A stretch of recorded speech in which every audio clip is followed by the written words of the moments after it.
Welcome, wrestling fans. Welcome to Curtain Jerkin. As always, I am your host, Jacob Grondy, reporting for the Main Event Marks YouTube channel and the Dragon Suplex Podcasting Network. Guys, I had this big plan where I was going to watch Money in the Bank Saturday night, wake up at 5 a.m. to watch UFC 276, but the alarm went off at 5 a.m. It's now 7 a.m. I got to get to work by 8 a.m. So long story short, I haven't seen UFC yet. I might tack that on to the Dynamite review this week. We'll have to find out. We'll have to see. I might sleep in more. Who knows? But let's just dive into the news of this, few days in the world of wrestling. Io Shirai has not signed back with the WWE and will be a free agent next month. If I were her, I would go to Stardom. I think I say this all the time. I would, she has history there. You can look at how well Kairi Sane is doing over there to justify why she should go back. And you can look at how poorly Athena is doing in AEW and see why she shouldn't go there. I mean, Athena has just been getting her ass kicked by Jade ever since she showed up and kind of felt like a mid-carder by the end of her entrance the first time. Also look at Hikaru Shida. They may have put the belt on her, during the pandemic, but she's nowhere to be seen. I mean, I don't watch Dark, I don't watch Elevation, but she's nowhere to be seen for months now on AEW TV. She might be injured. I don't know. I don't know anything about her because I don't see her, and that's why I think Io Shirai leaving the WWE should mean she goes back to Stardom and not AEW. Io Shirai leaving, but Valerie Laredo is coming in, former Bellator fighter, the first ever female Cuban-born WWE superstar. And I learned on Busted Open Radio when she was on there that she was a dancer and, an MMA fighter. So pretty much the perfect pedigree you need to being a pro wrestler. And she's hot as hell, so I see her going far in the WWE. Some big signings this week in the WWE. I mean, Valerie Laredo and, Logan Paul I talked about on the last episode. So some people leaving the WWE, some people coming into the WWE, and Alan Angels. AEW contract expires. It looks like the Dark Order is done. This is the second member whose contract has ran out in the last few months. He's still 24, young, and is going to the Indies. He says, he had a per fight deal that he could sign with AEW, but he chose not to. This guy is a pandemic success story. Had great matches with Kenny Omega, made his way onto, what was a popular faction at the time. If he comes to your area, come see him. I mean, 24 years old, that's still young. He could, do the Drew McIntyre thing, hit the Indies hard, and then get a bigger and better contract coming back to AEW after he proved himself and showed how well he could do in places like GCW, AAW. I can see him going all over the place. But that's enough with the news. We're jumping right into the shows. And, of course, there was the big Money in the Bank show this weekend, but there was also AEW Rampage. I'm not going to rank these matches. There were only 3 of them, and one big 2-ring battle royal that kicked things off, took up kind of the bulk of the show. Old school concept, new school twist. Every wrestler was assigned either a red or a blue ring, which designated, which ring you go into, the one that's kind of facing the ramp or the one behind the ring that's facing the ramp. Hangman and Hobbs were starting off in the red. Darby and Tony Nese started off in the blue. Nese eliminated quickly. Stark enters the ring on the red ring, 2-on-1 against Hangman here. Butcher, Silver, Caster, Roosh, Blade, Penta, Swerve, Lee, Matt Hardy, and Dustin Rhodes all enter the Rampage Rumble. Roosh and Pentagon eliminate each other. They get into it with Andrade. Andrade attacking Pentagon. The assistant, I think, rips off Pentagon's mask. No love lost there. That looks pretty interesting here. They kind of brushed over it, though. Like, the camera really didn't film it. They were worried about the what was happening in the Battle Royal, I think that they kind of flubbed. Someone flubbed here because I think they should have made a bigger deal about what was happening outside the ring there. Kaz, Dante Martin, Takeshita, Brody King, and Orange Cassidy enter the ring. Orange Cassidy had to wrestle twice on this show because he did wrestle Ethan Page on Dynamite, and then this is, the same taping, him coming out in this Battle Royal here. Takeshita Germans Swerve, while Swerve is Germaning Darby. I thought that was a really cool spot here. And then the eliminations started flying. Starks eliminated by Hangman, but that puts Hangman on the apron. He goes for the buckshot lariat, but gets eliminated by Brody King. The other ring, Darby eliminates the Butcher, so now it's the final two. And then Brody eliminates Darby by choking his ass out while he's just like hanging over the apron, and then he just lets go, wins the 2-ring Battle Royal. I'm shocked. A guy booked in what has been just a mid-card tag team just threw out a former champion and one of the most over wrestlers in the company, Darby Allin, to get a shot at the interim world title. I mean, things seemed rushed.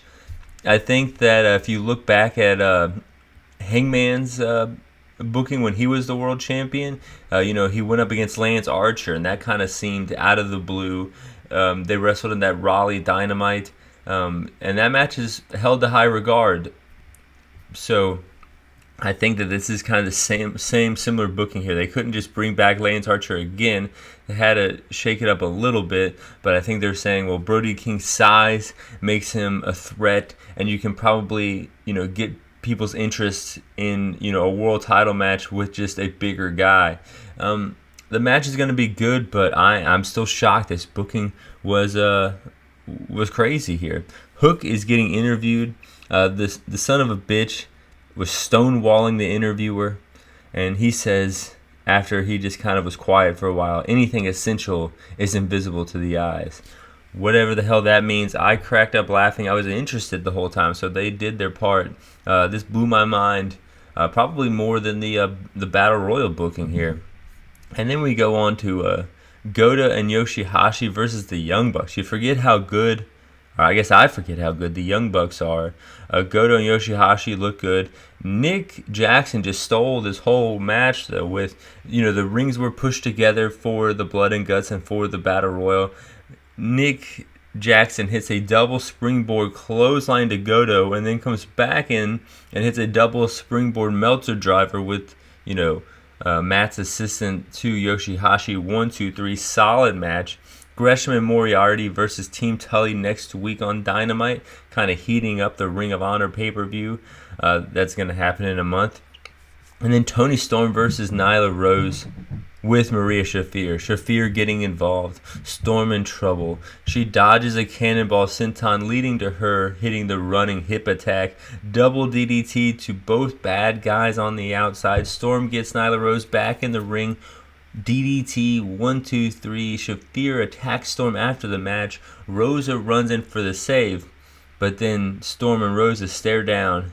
It looks like we're going to get a thunderstorm, as Excalibur said. JR even said, good job, that's nice. A lot of run-ins in the AEW women's division, but, sometimes they're running in because they're enemies, but sometimes they're running in because they're friends. You got to follow along quickly here, though. I think, there needs to be some creative in the creative of the AEW women's division. But, of course, that wasn't the biggest show of the weekend. We had, UFC 276, which I slept through. Hopefully we'll talk about that coming up next week. But we have Money in the Bank. I love these premium live events, as they call them on Peacock. They're short. They're to the point. Don't get me wrong. The AEW epics, where like 5 or 6 hours long with like 12 matches, are great. But these matches all felt good. It felt like you were a part of a big fight here. Money in the Bank. The Cody video package hyping up the main event was fucking chef's kiss. I don't know about you, but I want to go to Nashville now after seeing that SummerSlam video package. The production is always awesome. Lily using her Visa card to buy outfits, that was weird. That was lame. I didn't really understand that. And then there was a cryptic, kind of video package of someone who had similar boots to The Fiend and kind of had, similar presence to The Fiend, walking in puddles and odd lights and things like that. I feel like that was good. The announcers acted like they didn't know what was going on, but I mean, come on, it's gotta be The Fiend. The Fiend's coming back. I thought he was gonna be the mystery opponent going into this show, but I ranked every single match from worst to first. All 7 matches. We'll get to that. Hopefully you guys know what I'm talking about, because I thought they did a pretty good job with this show overall. They made 2 stars here. Number 7 is Bianca versus Carmella. Carmella looking good as always, but unable to put away the champ. KOD 1, 2, 3. Number 6, Lashley versus Theory. This match was better than I thought it was going to be. Good to see Lashley away from the Almost feud. Theory is great in the ring, slowing down the pace and taking control. Lashley then powers up. Theory goes for the Rolling Thunder dropkick, but gets caught in a press slam by Bobby, and then eventually he taps out to Bobby Lashley. Bobby Lashley getting the U.S. title. Women's Money in the Bank. Asuka versus Liv versus Becky versus Shotzi versus Lacey versus Raquel. Cool to see Raquel and Shotzi in a big stage like this. The ladder spots were sloppy, but these ladies were going for it. It was still a fun match. Becky doing a leg drop off the top of a ladder to Asuka, who was on a ladder that was between the commentary table and the ring. That was a gnarly spot. It looked like Becky just broke her ass. The ladder did not break, but it made a crushing sound. Liv Morgan though wins the Money in the Bank. Huge pop. I didn't expect this at all. I would not have chose her, but you can't deny this pop. It definitely was a wise choice. She even reached up and grabbed it in the middle of the match, and people cheered like crazy. And then she got it at the end. But it wasn't. This match was not as good as the Usos versus the Street Profits. Montez stands on the top turnbuckle and tells the Usos to suck it. The Usos return the favor.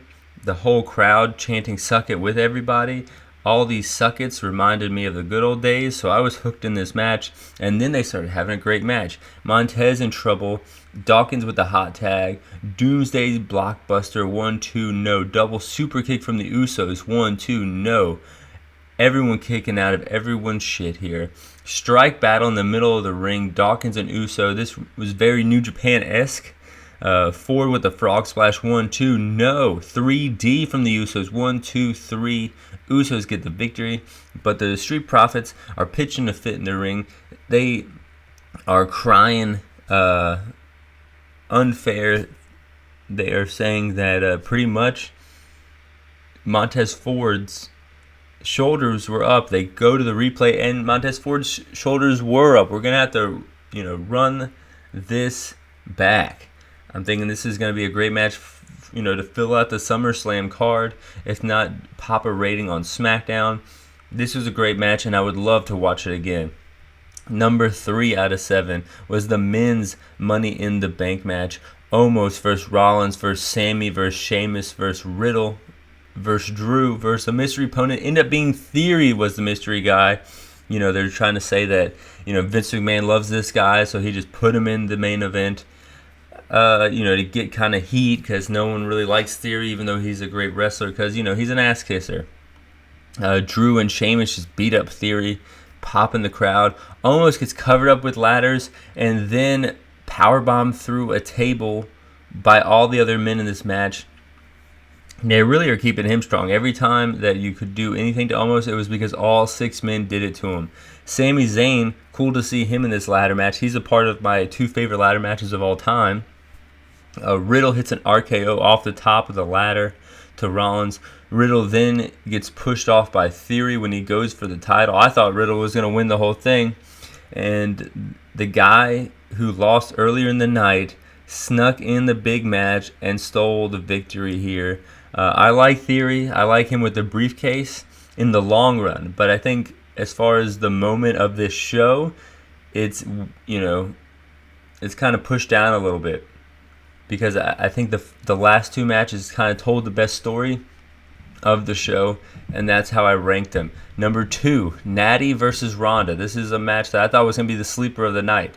I'm not a big fan of Ronda Rousey. I give her a lot of shit, but this was a really good match. Ronda locking in the sharpshooter while flexing like a HBK in front of fireworks here. That was awesome to see. Natty locks in the sharpshooter on the apron. Ronda having to power out and flings Natty's head into the post was cool. Wild stuff here, countering and reversing each other's moves, back and forth. I had like a page of notes here, and I was like just reading it. I was like, this is going to be crazy and convoluted to review and talk about. So I just kind of shortened it. Natty ends up tapping out. But the big reason this match is ranked so high is because of the match right above it. Number 1, Liv Morgan versus Ronda Rousey. Liv Morgan cashes in for a huge pop. Ronda locks in an ankle lock. Liv gets through the ropes to get out of the ankle lock, and then through that melee somehow rolls up Ronda. 1, 2, 3. Ronda puts over a homegrown PC talent. Cool to see. Theory might go farther in his career than Liv Morgan, but I feel like he wasn't made like Liv was made here tonight. This may be the biggest moment in her career. Kind of like, like Buddy Murphy at Super Showdown in Australia. Just hearing that pop from the crowd that she got when she got the briefcase and then when she cashed in. I mean, I think it made her a star. They could keep this going. They need to fill that role that Sasha Banks left behind in that top position. And I think maybe Liv has some sort of quality that people like. I mean, of course she's attractive. She's good enough in the ring. But I think people kind of like her, like they see themselves in her. They want her to do well. It makes them feel good. And that's the quality you need for, a baby face in wrestling. So I think they made her tonight. I don't know how they're going to push us forward. I mean, I don't really think that the Money in the Bank, the women's Money in the Bank really helped anybody else. I mean, Carmella got it. I think Alexa Bliss got it. Becky got it, but then got pregnant. So there's only been a few women's Money in the Bank holders. So is this going to be something that Liv can sink her teeth into? I think so. We'll have to see. Time will tell. But that was the best match in Money in the Bank. That was the best story in Money in the Bank. This was a good show. I thought about, the implications with Roman Reigns and Brock Lesnar and everything like that. But as far as I don't think that this show needed Roman Reigns or Brock Lesnar. I think the two ladder matches held their own. And then, the story of Liv, the story of Theory getting the briefcases, I think that needed to be kind of solidified. And I think Roman and Brock would have kind of hid these guys' push, the new guys' push, which you need to push the new guys. And the Usos and Street Profits match were good. So overall, a great Money in the Bank. I'm digging these premium live events. I'm digging 2-ring battle royals. I'm not digging oversleeping my UFC 276 review, but what can you do? I got to get to work, guys. Hopefully I can come home and watch that and just tell you guys my thoughts of it later on down the week. As always, fly high. I'm out.